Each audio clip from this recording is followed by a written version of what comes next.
9వ శ్లోకం నుండి విషయాన్ని తెలుసుకుందాం మనము. దయచేసి శ్లోకాన్ని మనం చెప్పుకుందాం. నచ మాంసాని కర్మాణి నచ మాంసాని కర్మాణి నిబధ్నంతి ధనంజయ నిబధ్నంతి ధనంజయ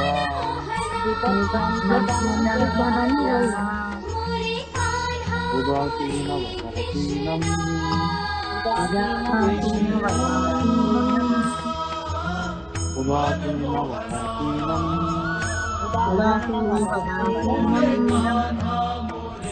ఆసక్తం తేషు కర్మసు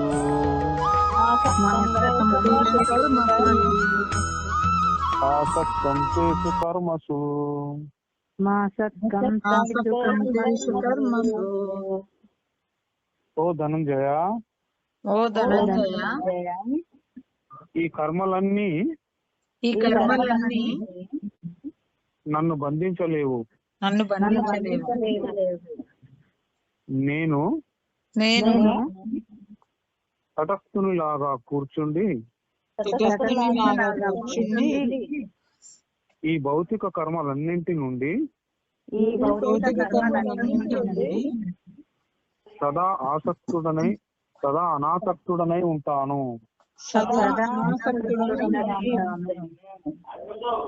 దీనికి భాష్యము ప్రతిపదార్థము జగద్గురు పూజ్య శ్రీ యేసు భక్తి వేదాంత స్వామి శ్రీల ప్రభుపాదుల వారి ద్వారా వీళ్ళ ప్రభుపాదికి ఇది చాలా చిన్న శ్లోకం ద్వారా మనం చెప్తున్నది. భగవంతునికి ఎటువంటి కర్మలు లేవని ఈ సందర్భంలో ఎవరూ తలచకూడదు. ఆధ్యాత్మిక జగత్తులో అతడు సర్వదా కర్మలలో నెలకొని ఉంటాడు. బ్రహ్మ సంహితలో ఆత్మ రామస్య తశాస్తి ప్రకృత్యాన సమాగమ, అతడు సర్వదా తన నిత్య ఆనందమయ ఆధ్యాత్మిక కలాపాలలో నెలకొని ఉంటాడు. కానీ అతనికి ఈ భౌతిక కలాపాలతో ఎటువంటి సంబంధము లేదు అని చెప్పబడింది. భౌతిక కార్యాలు అతని వివిధ శక్తులచే నిర్వహించబడతాయి.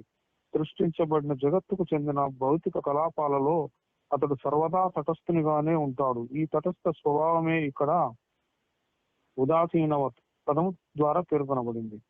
భౌతిక ఉదాసీనవత్ అంటే అర్థం ఏంటంటే తటస్థునిగా ఉండేదాన్ని ఉదాసీనవత్ అంటారు.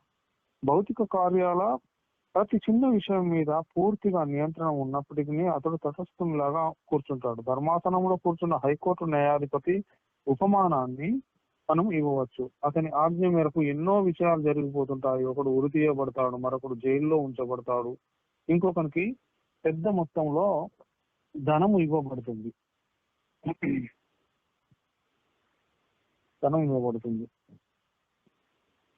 అయినా అతడు తటస్థునిగానే ఉంటాడు. ఆ లాభ నష్టాలలో అతనికి ఎటువంటి సంబంధం ఉండదు. అదేవిధంగా భగవంతునికి ప్రతి కార్యరంగంలోనూ ప్రమేయం ఉన్నప్పటికీ సర్వదా తటస్థునిగా ఉంటాడు. వేదాంత సూత్రాలలో వైషమ్య నైర్గుణ్యేన అని చెప్పబడింది. అంటే అతను ఈ భౌతిక జగత్తుకు చెందిన ద్వంద్వాలలో ఒకడు ఉండడు. ఈ ద్వంద్వాలకు అతడు అతీతునిగా ఉంటాడు. అలాగే ఈ భౌతిక జగత్తు యొక్క సృష్టి లయాల పట్ల కూడా అతనికి ఆసక్తి ఉండదు. జీవులు తమ పూర్వకర్మలను అనుసరించి వివిధ జీవజాతులలో విభిన్న రూపాలను పొందుతారు. భగవంతుడు వారితో జోక్యము కలిగించుకోడు.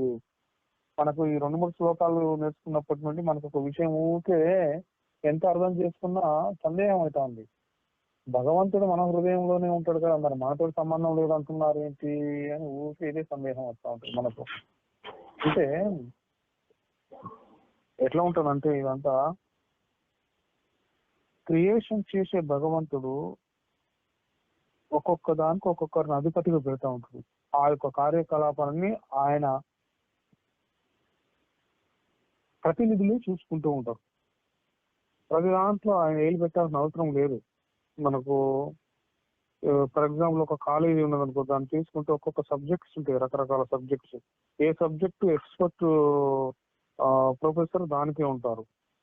వీళ్ళన్నిటికీ హెడ్ ఒకరు ఉంటారు. ఆయన వాళ్ళందరినీ మేనేజ్ చేసి ఏ సబ్జెక్ట్ ఎట్లా మీరు అది చేస్తున్నారు అన్ని ఎలా చేస్తున్నారు అన్ని వాటి అవన్నీ చూసుకుంటూ ఉంటాడు తను. అన్నిటికి సంబంధించిన విషయ అవగాహన ఉంటుంది అతనికి, విషయం పర్ఫెక్ట్ ఉంటుంది, కానీ దానికి ప్రతినిధులను పెడతాడు, వారి ద్వారా అవి మనకు అందించబడతా ఉంటాయి. అంటే ఈ భౌతిక లోకంలో ఉన్న ప్రతి వాటికి ఒక్కొక్క స్థితికి ఒక్కొక్క ప్రతినిధిని భగవంతుడు పెడతాడు. పరిపూర్ణంగా వారందరికీ ఆ నాలెడ్జ్ అందించి వారి ద్వారా ఈ యొక్క నియామకాలన్నీ చేస్తూ ఈ యొక్క కార్యకలాపాలు రన్ అయ్యే విధంగా చేస్తూ భగవంతుడు తటస్థునుగానే ఉంటాడు. ఎందుకంటే తన శక్తులు అక్కడ పని చేస్తున్నాయి, తను డైరెక్ట్ అక్కడ ఏలు పెట్టడం లేదు ఏ సబ్జెక్ట్ లో కూడా.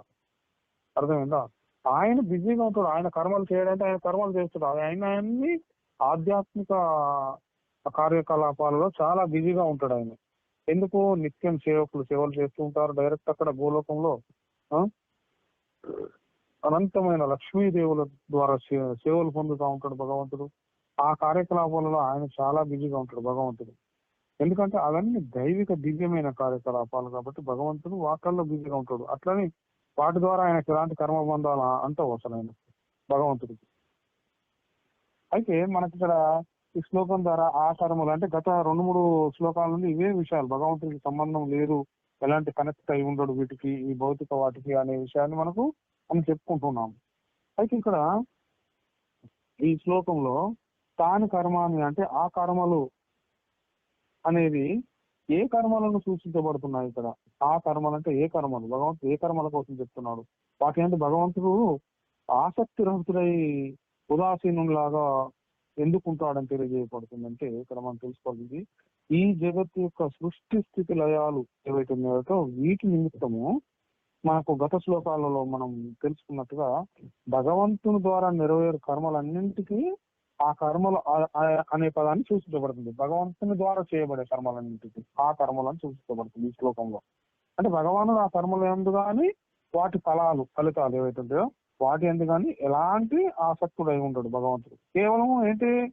ఆయన యొక్క పర్యవేక్షణలో అంటే ఆయన అధ్యక్షతలో ఉంది ప్రకృతి ద్వారా ఈ ప్రాణుల గుణ కర్మానుసారం వచ్చేసి వాటి ఉత్పత్తి వాటి లయము ఇవన్నీ కూడా జరుగుతూ ఉంటాయి. ఇలాంటివన్నీ కూడా కేవలం ప్రకృతి ద్వారా కేవలం ఆయన అధ్యక్షతలో ఉంటాయి ఇవన్నీ కూడా. అంటే పరమ లక్ష్యం ఆయనే ఉంటాడు అక్కడ జరుగుతాయి. ఇట్లా ఈ యొక్క మొత్తం ఈ సృష్టి ఆది క్రియలు ఏవైతే ఉంటాయో వీటన్నిటిలో కూడా భగవంతుడు ఏమంటాడంటే కర్తృత్వ అభిమానం లేకపోతే పక్షపాత అభిమానం అంటే ఎటువంటిది? ఇది నాకు అని ప్రత్యేకంగా ఒక దాని మీద ప్రేమ అభిమానాన్ని చూపించడం కానీ, లేకపోతే ఇది నాకు సంబంధించి కాదని వాటి పట్ల పక్షపాత స్థితిని చూపించడం కానీ ఇవన్నీ చూపించడు. ఎలాంటివి ఉండవు, నిర్లిప్తంగా ఉంటాడు భగవంతుడు. అంటే ఆసక్తి రహితుడై ఉదాసీనుని లెక్క ఉండడం అని దీన్ని అర్థం చేసుకోవాలి మనం ఇక్కడ. అయితే ఇక మనకు ఎట్లా ఆయనను గురించి ఆసక్తి రహితులుగా ఉదాసీనులుగా ఉండేవాడిగా మనకి ఇక్కడ తెలుస్తుంది కదా. కానీ ఆ కర్మలు ఆయనను ఎందుకు బంధించవు అని ఇక్కడ తెలియజేయబడుతుంది. దీనిలో ఆంతర్యం ఏంటి అసలు మనం అర్థం చేసుకోవాల్సింది అంటే ఈ కర్మలందు కానీ లేకపోతే వాటి ఫలితాలు ఏవైతే ఉంటాయో వాటిలలో కానీ భగవంతుడు అటాచ్మెంట్ ఇంట్రెస్ట్ ఇలాంటివి ఏం చూపించాడు. ఆసక్తుడు కానీ అయి ఉండడం కానీ అది ఏం జరుగుతుందని తెలుసుకోవడం కానీ వాటి పట్ల అంత ఇంట్రెస్ట్ చూపించాడు. ఎందుకు? వాటి ఫలాలు అవసరం లేదు, ఆ కర్మల స్థితి కూడా అవసరం లేదు, వాటి పట్ల నిర్లిప్తంగా అనాసక్తి స్థితిలో ఉంటాడు భగవంతుడు. ఎందుకంటే జీవులకు ఆ స్థితి ఇచ్చిండు, అవి మంచి చెడు చేసుకునే జ్ఞానాన్ని ఇచ్చిండు. ఇవి కూడా మనం తెలుసుకుందాం ఇప్పుడు ఇచ్చిండు. అంటే ఇక్కడ మంచి చెడు తెలుసుకునే జ్ఞాన స్థితి అంటే ఎట్లా ఉంటుంది అంటే మనకు అర్థం చేసుకోవాలి. వీటిలో మనకు ఎన్నో రకాల జన్మలు, వేల జన్మలు, జన్మాంతర సహస్రేషు యాబుద్ధిర్భావిత నృణాం తామేవ లభతే జంతు ఉపదేశో నిరర్ధక. అంటే ఎట్లుంటదంటే మనం ఎన్ని జన్మలు వచ్చినా వినకపోతే ప్రయోజనమే ఉండదని చెప్తుంది మన శాస్త్ర ప్రమాణం. అంటే ఎన్నో జన్మల నుంచి పరంపరంగా ఎట్లాంటి బుద్ధి ఉంటుందో మనకు వస్తుందో దాన్ని ఈ ప్రాణులన్నీ కూడా ఇట్లనే పొందుతూ ఉంటాయి అన్నట్టు. కానీ కేవలం ఒట్టి ఉపదేశం వల్ల ప్రయోజనం ఉండదు. ఎందుకు ఉపదేశం వల్ల ప్రయోగం ఉండదంటే వాటిని ఆచరించుకోవాలి. మనం శ్రవణం చేయాలి, మననం చేయాలి, ఆచరణలో పెట్టాలి, ఫలితాన్ని పొందాలి. ఇది చేయాలి. ఒట్టి ఏదో అవసరమైనప్పుడు విని ఆ తర్వాత మళ్ళీ తర్వాత విందాంలే అన్నట్టు ఉన్నప్పుడు మనకి ఎలాంటి ఫలితం ఉండదు. ప్రేమ ఏవహి కేవలం ఒట్టి బూడిదలో పోసిన పన్నీరే అవుతుంది ఇది అనే విషయాన్ని మనం తెలుసుకోవాలి. శృతి ప్రమాణాలు చెప్తే మనకు మనకు అంటే ఎట్లుంటదంటే ప్రతి దాంట్లో భగవంతుడి ఈ శ్లోకాలలో ఏం చెప్తాడు, వాటికి అటాచ్మెంట్ అయి ఉంటలేడు. వాటికి ఆ దాన్ని ఏమంటారంటే వాటి కర్మలందు ఆసక్తి చూపించే స్థితిలో లేదు. అనాగతానాం భోగన మవాంఛనం మకృత్రిమం అగతానాం చ సంభోగం ఇది పండిత లక్షణం. మనం జ్ఞానాన్ని సంపాదించిన తర్వాత మనకి ఎలాంటి లక్షణాలు ఉండాలని చెప్తుంది శాస్త్రం మనకు. అంటే మనకు ఏదైతే పొందలేమో అలా పొందలేనటువంటి భోగాదులు ఏవైతే ఉంటాయో వాటి ఎందుకు కృత్రిమంగా అంటే వాస్తవికమైన స్థితి కోరిక లేకుండా మనకి ఏవైతే భగవంతుని అనుగ్రహం చేత లభిస్తాయో వాటిని అనుభవించడము, ఇదే మనం ఒక జ్ఞానాన్ని సంపాదించినటువంటి పండితుల యొక్క లక్షణం అయి ఉంటుంది అనేది మనకు శృతి ప్రమాణం తెలియజేస్తుంది. అర్థమైందా? అంటే మనకి ఎప్పుడు ఏది ప్రాప్తమైనా దాన్ని స్వీకరించాలి మనం. సుఖం వా యది వా దుఃఖం, ప్రియం వా యది వా ప్రియం, ప్రాప్తం ఉపాసీత హృదయేన పరాజిత అని చెప్తుంది మహాభారత ప్రమాణం. శాంతి పర్వం తెలియజేస్తుంది మనకి ఈ విషయాన్ని. అంటే మనకు సుఖం కానీ లేకపోతే దుఃఖం కానీ లేకపోతే ప్రియమైనది కానీ లేకపోతే అప్రియమైనది కానీ ఎప్పుడు ఏది ప్రాప్తమైనా అప్పుడు దాన్ని సేవించాలి, మనం స్వీకరించాలి. మనసు లోపల మనం వ్యాకులతను చెందకూడదు. ఇది జ్ఞానం ఉన్నప్పుడు మనకు అర్థమవుతుంది. ఎందుకు అంటే ఇప్పుడు మనకు జనరల్ గా భౌతికంగా జీవిస్తున్నప్పుడు బాగా అనుకూలమైన వచ్చినప్పుడు ఎంతో సంతోషం ఆనందంతో మనం ఉంటాం. సంతోషకరమైన సంఘటనలు జరిగినప్పుడు మన లైఫ్ లో. అదే కష్ట పరిస్థితులు, మనము అవమానించే పరిస్థితులు, మనకు బాధలు వచ్చేటి, మనకు దుఃఖాలను కలిగించే వచ్చినప్పుడు ఎంతో చింతిస్తాం మనం వాటి పట్ల. అంటే ఎప్పుడు ఏది జరిగినా ఒక పండితుని లక్షణం పెట్టుకుండాలి, ఒక జ్ఞాని లక్షణం పెట్టుకుండాలంటే అవి వస్తూనే ఉంటాయి. అదే అమావాస్య పౌర్ణమి లాగా వస్తూనే ఉంటాయి, పోతూనే ఉంటాయి. అవి వచ్చినప్పుడు అవి స్వీకరించాలి, ఇవి వచ్చినప్పుడు ఇవి స్వీకరించాలి. వేటి పట్ల ఆసక్తత గాని అనాసక్తత గాని ఒక జ్ఞాని, ఒక భక్తుడు, ఒక పండితుడు వీళ్ళు వీటిలలో ఆ ఇంట్రెస్ట్ ఉంచరు. అట్లనే మరి మన ఈ చిన్న స్థాయిలోనే మనం ఇట్లా ఉండాలని శాస్త్రం చెప్తే మరి ఈ సకల ధర్మాలను సకల లోకాలను క్రియేట్ చేసిన భగవంతుడు ఎలా అనాసక్తుడు కాకుండా కనెక్టెడ్ అయి ఉంటాడు అనుకుంటున్నాం మనం? ఆలోచించండి ఒకసారి. ఇది విషయాన్ని మనం అర్థం చేసుకోవాల్సిన విషయం. అంటే ఇప్పుడు మనకు అంత జ్ఞానం కావాలి కదా, ఎట్లా మరి అది లేకు అంటే ఇప్పుడు సమస్త భూతములు ఏవైతే ఉన్నాయో జీవజాతులు వాటిలో ప్రాణులే శ్రేష్టం. శాస్త్రం చెప్తుంది మనకు ప్రమాణం ఏంటి, భూతానాం ప్రాణినః శ్రేష్ట. భూతాలంటే జీవులన్నింటిలో కూడా ప్రాణులే శ్రేష్ట అని చెప్పబడుతుంది. మరి ప్రాణినాం బుద్ధిజీవినః, మరి ఆ ప్రాణులలో బుద్ధితో కూడినవి శ్రేష్టమై ఉన్నాయి ఇవి కూడా. మరి బుద్ధి మత్తు నరాహ శ్రేష్ట, మరి ఆ బుద్ధి గల వాటిలలో కూడా మానవులే శ్రేష్ఠులై ఉన్నారు. మళ్ళీ ఇంకా నరేషు బ్రాహ్మణాహ స్మృతాహ, ఆ యొక్క నరులలో కూడా బ్రాహ్మణులు శ్రేష్ఠులై ఉన్నారనే విషయాన్ని మనం తెలుసుకోవాలి. మళ్ళీ ఇంకా ఏం చెప్తుంది శాస్త్రం మనకు, బ్రాహ్మణేచు చ విద్వాంసో, బ్రాహ్మణులలో కూడా విద్వాంసులు శ్రేష్ఠులు. బ్రాహ్మణ జన్మించడమే కాదు, అందులో ఉన్నత స్థితిని జ్ఞానాన్ని సంపాదించే విద్వాంసులు శ్రేష్ఠులు అని చెప్తుంది మనకి. ఇక్కడ ఇంకేం చెప్తుంది, విద్వత్సు కృత బుద్ధయ, అంటే మళ్ళీ వాళ్ళలో కూడా విద్వాంసులలో ఆ జ్ఞానాన్ని సంపాదించి ఒక మంచి ఉన్నత స్థితిలో ఉండొచ్చు, కానీ దాంట్లో కూడా నిశ్చయ బుద్ధి కలవారు శ్రేష్ఠులు, డోలాయమాన స్థితి కాకుండా అనేది చెప్పబడుతుంది. మళ్ళీ కృత బుద్ధిసు కర్తార, అంటే కృత బుద్ధులలో మనకు విషయం తెలిసిన తర్వాత దాన్ని ఆచరించకపోతే ఎట్లుంటది, ఫలితం వస్తుందా? కాదు కదా. అట్లనే కృతబుద్ధి కలిగినప్పుడు కూడా అందులో కర్తలు అంటే ఆచరణశీలు ఎవరైతే ఉంటారో వాళ్ళు శ్రేష్ఠులు అని చెప్తుంది శాస్త్రం మనకు. ఇంకా కర్తృషు బ్రహ్మవేదిన, అట్టి ఆచరణశీలలో కూడా బ్రహ్మవేత్తలు శ్రేష్ఠులు అని చెప్తుంది శాస్త్ర ప్రమాణం. చూడండి, దాని తర్వాత ఒకటి లోతుగా పోతే ఎంత డీప్ విషయం మనకు అర్థమవుతుంది. ఫస్ట్ సాధారణ జీవులన్నిటిలో ప్రాణం కలిగిన వాటి అవే శ్రేష్టం అని చెప్పుకుంటుంది. వాటిలో బుద్ధితో కూడినది. దాని తర్వాత అందులో కూడా మానవులు శ్రేష్ఠులు. బుద్ధి అంటే పశుపక్షాదులకు బుద్ధి ఉంటుంది, మనకు ఉంటుంది. వాటికంటే మనం బెస్ట్ కదా. ఆ మానవులలో కూడా ఇంకా మానవుడు అవి పుట్టంగానే సరిపోలే, అందులో కూడా ఇంకా బ్రాహ్మణులు శ్రేష్ఠులు. బ్రాహ్మణులు కూడా వాళ్ళకంటే విద్వాంస స్థితి, దానికంటే నిశ్చయ బుద్ధి కలిగిన స్థితి, దానికంటే దాన్ని కృతబుద్ధిలో కర్తలు అంటే ఆచరణశీల స్థితి కలిగిన వాళ్ళు శ్రేష్ఠులు. మళ్ళీ దాంట్లో బ్రహ్మవేత్తలు, ఆచరణశీలలో కూడా బ్రహ్మవేత్తలు శ్రేష్ఠులు. అంటే స్టెప్ బై స్టెప్ మనం ఇట్లా అర్థం చేసుకుంటూ పోతే భగవంతుడి తత్వం మనం అర్థం చేసుకోవడానికి అవకాశం కలుగుతుంది అన్నట్టు. అట్లా తెలుసుకునే ప్రయత్నం చేయాలి. మేము ఎక్కడి దాకా వచ్చినామంతా అయితే ఎక్కడైతే ఉదాసీన వదాసీనం అనే పదం మనకి శ్లోకంలో వచ్చిందో దీని అర్థం ఏంటి? తటస్థ స్థితిలో ఉండే స్థితి భగవంతుడు. ఆసక్తుడు ఏముండు కాదు, వీటిలలో కర్తృత్వ అభిమానం ఉండదు, పక్షపాతం ఉండదు, ఎలాంటి కర్మలు భగవంతుని బంధించవు. ఎందుకో అప్రాకృతమైన స్థితిలో ఉంటాడు భగవంతుడు.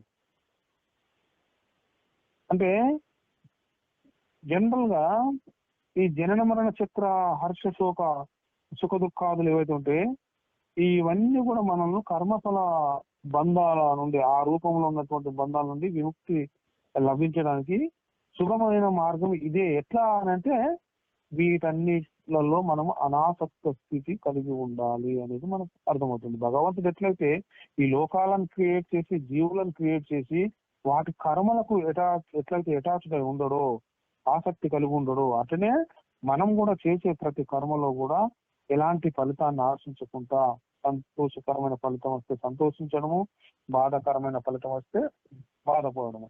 ఇప్పటికి కూడా కొంత మనం ప్రైమరీ స్టేజ్ లో ఉన్న భక్తులమే. మనందరి జీవితాల్లో కూడా చాలా రకాల సంఘటనలు జరిగినప్పుడు, సంతోషకరమైన వచ్చినప్పుడు ఎంతో ఆనందపడతాం. కానీ దుఃఖం కలిగిన వచ్చినప్పుడు అయ్యో నాకు ఇంత కష్టం వస్తుందని ఎంతో బాధపడతాం. అంటే వాటి పట్ల రెస్పాండ్ అవుతున్నాం మనం బాగా. అట్లా కాకుండా ఏది ఎట్లా జరిగినా అది భగవంతుడి చిత్తం అన్నట్టు మనం వదిలేసాం అనుకో, అప్పుడు వాటి పట్ల ఆసక్తి గాని అనురక్త స్థితి గాని ఉండదు మనకు. అప్పుడు ఆ విధంగా మనం అర్థం చేసుకోవాలి ఈ విషయం. అంటే ఈ తత్వాన్ని గ్రహించి ఇదే విధంగా ఏది కర్తృత్వ అభిమానం గాని లేకపోతే ఫలాసక్తి గాని లేకుండా కర్మలను ఆచరిస్తూ కూడా మనుషుడు ఈ కర్మ బంధాల నుండి లీలగా ముక్తుడైపోవచ్చు అనే విషయాన్ని మనం అర్థం చేసుకోవాలి. మరి ఇట్లా ముక్తులు కావాలంటే మనం ఏం చేయాలి? అది కూడా మనకు అర్థం కావాలి కదా. ఏం చేయాలని చెప్తుంది శాస్త్ర ప్రమాణం మనకు. ఫస్ట్ మన మనస్సు అనే అర్థాన్ని శుభ్రపరిచేది కావాలి మనకు. అందుకే శాస్త్రం చెప్తుంది మనకు పరంపరలో ప్రామాణికమైనటువంటి భగవంతుడు ఈ యొక్క యుగ ధర్మాన్ని స్థాపించడానికి వచ్చి మనకి ఈ విషయాన్ని చూపిస్తున్నాడు. చేతో దర్పణ మార్జనం భవ మహాదావాగ్ని నిర్వాపనం శ్రేయ కైరవ చంద్రికా వితరణం విద్యావదు జీవనం ఆనందాంబుది వర్ధనం ప్రతిపదం పూర్ణామృతాస్వాదనం సర్వాత్మస్నపనం పరం విజయతే శ్రీకృష్ణ సంకీర్తనం.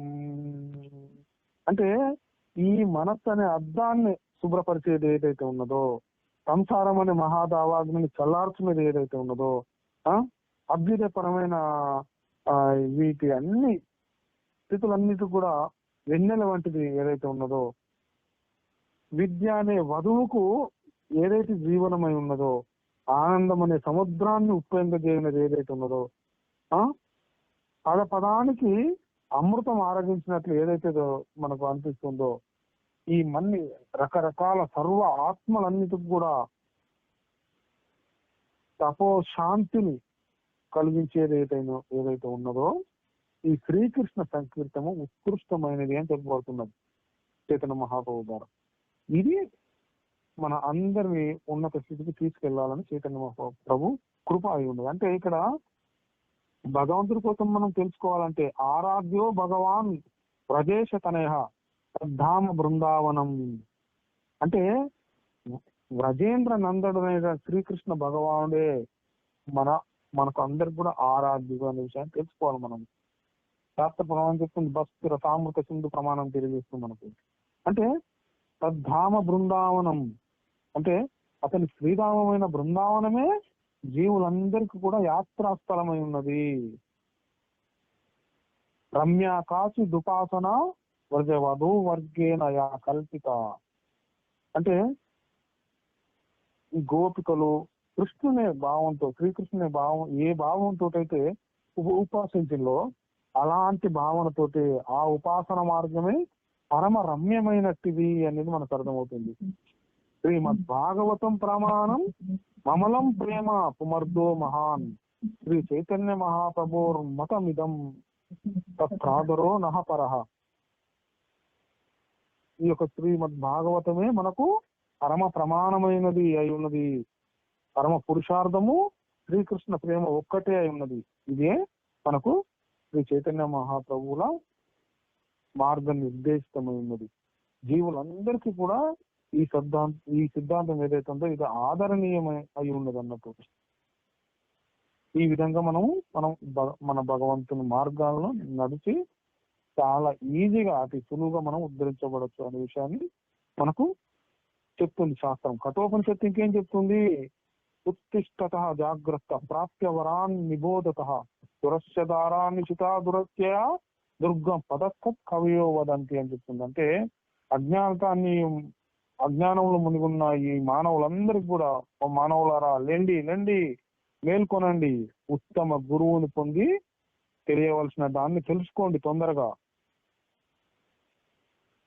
ఏదైతే ఈ యొక్క జ్ఞానానికి పోయే మార్గం ఉన్నదో కత్తి వాదనం వలె నిశ్చితమైంది, దుర్గమమైనది అని చెప్తుంది. ఈ మార్గాన్ని గురించి మనకు ఈ యొక్క జ్ఞానులు విద్వాంసులు ఇలాగే వర్ణించారు అని చెప్తుంది కఠోపనిషత్తు ప్రమాణం. అదే ఇప్పటికి కూడా మనకు హెచ్చరికలాగానే ఉంటుందని శాస్త్రం చెప్తుంది. మనకు ఈ విషయాలన్నీ మనకు అర్థం చేసుకొని మనం ముందుకు పోవచ్చు ఆధ్యాత్మికంగా. ఎవరికైనా ఏమైనా సందేహాలు ఉన్నాయా? హరే కృష్ణ. హరి బోల్. ప్రభుజీ, ఎవరికైనా ఏమైనా సందేహాలు ఉన్నాయా? అలా కాదు ప్రభు. ఇప్పుడు కర్మణ్యేవాధికారస్తే మా ఫలేషు కదాసన అని చెప్తున్నాడు కదా కృష్ణుడు. అది చెప్తున్నాడు, మరి ఆసక్తుడు కాడు, అసలు ఏమీ సంబంధం లేదని ఎలా అంటున్నాడు ప్రభు? ఇప్పుడు కర్మణ్యేవాధికారస్తే మా ఫలేషు కదాసన మా కర్మ ఫలహేతుర్భు మాతో సంయోక్త కర్మని అంటున్నాడు కదా. నీ కర్మకు నువ్వు దాని అర్థం చెప్పు. తెలుగులో దాని అర్థం మంచిగా చెప్పు ఆ శ్లోకాన్ని. కర్మను చేయటకే అధికారం కలదు కానీ దాని ప్రతిఫలం మీద నీకు ఇది లేదని చెప్తున్నాడు కదా. ప్రతిఫలాన్ని ఆశించుకుంటున్నాడు కదా ప్రభుజీ. అవును అవును అవును, కరెక్టే చెప్పాడు కదా. మరి ఇప్పుడు భగవంతుడు కూడా కర్మలు చేస్తున్నాడు. కర్మ ఫలితాన్ని ఆశించమని చెప్పట్లేదు భగవంతుడు. ఇప్పుడు మనం ఒక కామిక కర్మలు మనం చేస్తే ఏమనుకుంటాం? నా పుత్రుడికి ఉద్యోగం కావాలి, నా పుత్రికి ఒక వివాహం కావాలి, నాకు ఒక పెద్ద ఇల్లు కావాలి, నాకు ఇవన్నీ కావాలి, ఆ కోరికలు తీరాలి, ఈ కోరికలు తీరాలి, భౌతికమైన కీర్తి ప్రతిష్ట కావాలి, ఇవన్నీ రకరకాల కర్మలు చేసి ఆ ఫలితాలను ఆశిస్తాం. వీటన్నిటిని ఏమంటారంటే కామ్య కర్మలు అంటారు. ఎప్పుడైతే మనం ఈ కామ్య కర్మల పట్ల, ఆ ఫలితాల పట్ల ఆసక్తులమైంది వాటిని చేస్తున్నాం మనం, అది అయితేనేమో సంతోషిస్తాము, కాకపోతే మళ్ళీ దాని పట్ల వ్యతిరేకత భావన వస్తుంది. ఎందుకు వస్తుంది అంటే అవే మన బంధానికి కారణం అవుతున్నాయని చెప్తున్నాడు భగవంతుడు. అందుకనే నీకు ఈ కర్మలు చేయి, కానీ వాటి ఫలితాల పట్ల ఆసక్తిని చూపకు. నీకు అర్హత అనర్హతలను బట్టి ఆ ఫలితాన్ని నేను ఇస్తానని భగవంతుడు నిర్ణయం తీసుకుంటాడు ఆ విషయంలో. మనకు అది వాటికి మనకు అర్హత లేదు. అంటే ఇక్కడ మనం ఏం చేసుకోవాలి? ఏ ఫలితం వచ్చినా మనకు వాటి పట్ల మనం దుఃఖించద్దు, సంతోషించద్దు. ఇది వచ్చేటి ఎత్తనటి పోయేటి పోతున్నట్టు. కానీ మనం ఏం చేయాలి? మన లక్ష్యం ఏంటి? తద్వారా మనం ఎట్లా ఉద్ధరించబడతాము ఇది తెలుసుకోవాలి. జ్ఞానం అంటే ఇదే, పండిత లక్షణం అంటే ఇదే. మరి భగవంతుడికి ఎలాంటి సంబంధం లేదంటే భగవంతుడికి ఎలాంటి సంబంధం ఉంటుంది? లోకాలను క్రియేట్ చేస్తాడు, వాటికి అధిష్టాన దేవతలను పెడతాడు, వాటి పట్ల కర్మలను చేపిస్తూ ఉంటాడు. ఎందుకు చేపిస్తాడు? మన తత్వ రజస్తమ గుణాలను బట్టి మన యొక్క కర్మలను మనం చేస్తూ ఉంటాం. మరి మనల్ని మనం ఇప్పుడు భగవంతుడు అదే భగవద్గీతలు ఏం చెప్తున్నాడు, ఎవరి ఆత్మను వారే ఉద్ధరించుకోవాలని చెప్తున్నాడు. అవునా? అంతే కదా. ఎవరి ఆత్మను వారే ఉద్ధరించుకోవాలంటే ఏంటి దాని అర్థము? సాధన, సాంగత్యము, శ్రవణము, పఠనము, వీటన్నిటి ద్వారా నువ్వు సాంగత్యంలో ఉండి ఉత్తమంగా ఉద్ధరించబడు అని చెప్తున్నాడు భగవంతుడు. సరే, మనం అది కాకుండా భగవంతుడికి కనెక్షన్ లేదు అంటే దాని అర్థం ఏంటంటే ప్రతి దానిలో ఇప్పుడు ఇంతకుముందు మనం ఇదే శ్లోకంలో ప్రపాదుల వారు చెప్పినట్టుగా ఒక కోర్టులో జడ్జి ఉన్నాడు, న్యాయాధిపతి. ఒక కేసులో ఒకతనికి ఉరి శిక్ష చేస్తాడు, ఇంకొక అతనికి జైలు శిక్ష చేస్తాడు, ఇంకొక అతనికి డబ్బులు వచ్చే విధంగా తీర్పు ఇస్తాడు. ఇవన్నీ తీర్పులు ఇచ్చాడు, కానీ వాటిని పట్టుకొని ఆయన కూడా అనుభవించడానికి లేడు కదా అక్కడ జడ్జి గారు. ఉన్నాడా? చేసిన కర్మలను బట్టి ఆ తీర్పులు ఇచ్చి వాళ్ళకి ఆ ఫలితాన్ని ఇచ్చాడు, అంతే. అది ఆయన స్థానం, అది జడ్జిగా ఆయన స్థానం అది. అట్లాగే భగవంతుడు సుప్రీం గాడ్ హెడ్. అవునా? సకల లోకాలకు, సకల జీవజాతులకు, సకల దేవతలకు, సకల కిన్నర కింపురుష జాతులన్నిటికి కూడా ఎన్నో దేవతా లోకాలన్నిటికి కూడా ఆయనే కేంద్ర స్థానం. అన్నిటిని కంట్రోల్ చేసేది ఆయనే అయి ఉన్నప్పుడు వారికి ఆయా స్వేచ్ఛను ఆ స్థితిలో ఇస్తారు. ఇచ్చి వాళ్ళు ఏ కర్మం చేస్తారు, వాళ్ళు ఎలా ఉద్ధరించబడతారు, ఏం చూస్తారు, తర్వాత కాల పురుషుని రూపంలో వాళ్ళకి ఎలాంటి ఫలితం ఇవ్వాలో ఆయన ఇస్తాడు.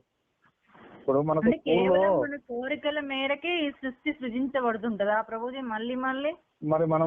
మరి భగవంతుడు అక్కడ ఆధ్యాత్మిక లోకంలో దివ్య కార్యకలాపాల్లో ఉన్నప్పుడు జీవుడు కూడా ఇప్పుడు భగవంతుడు లాగానే ఆలోచిస్తాడు. జీవుడుగా నేను కూడా దేవుని లాగానే అవన్నీ అనుభవించాలి అనే ఏదైతే వస్తుందో, నేను అనుభవించాలి అనేది వచ్చినప్పుడు మనం తప్పని ఆధ్యాత్మిక లోకం నుండి విడిపడిపోతాం మనం. ఎందుకంటే మనం అనుభవించే వాళ్ళం కాదు కదా, భగవంతుడు మాత్రమే అనుభవించేవాడు. మనం ఆయన సేవకులు, ఈ జీవులందరూ కూడా భగవంతుడి సేవలో తరించే వాళ్ళం మనం. భగవంతుడు లాగా నేను కూడా ఇప్పుడు ఫర్ ఎగ్జాంపుల్ మనం నడుచుకుంటూ పోతుంటే మన పక్కన ఒకటి మంచి బైక్ వేసుకొని పోతుంటే ఆ బండి నేను కూడా కొనుక్కుంటే బాగుండు, నాకుంటే బాగుండు అనే కోరిక మనసులో వస్తుంది కదా సహజంగా. అట్లాగే ఒకటి మంచి కారు వేసుకొని పోతుంటే బండి ఉన్నోడికి నాకు ఆ కారు ఉంటే బాగుండు అనిపిస్తుంది. అదే పెద్ద కారు ఉన్నోడు పోతా ఉంటే పైన ఫ్లైట్ పోతుంటే నేను ఆ ఫ్లైట్ లో పోతే బాగుండు అనిపిస్తుంది. అంటే రకరకాలు ఒక దాని తర్వాత ఒకటి ఇట్లనే వస్తూ ఉంటాయి. వాటిని అనుభవించాలనే భావన ఏదైతే ఉందో మనల్ని బందీలుగా మార్చేస్తుంది ఆ భావన.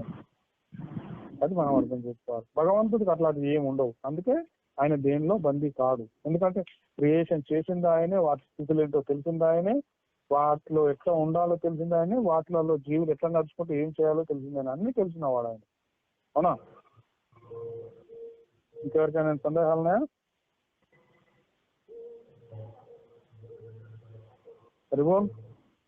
లేదు ప్రభుజీ.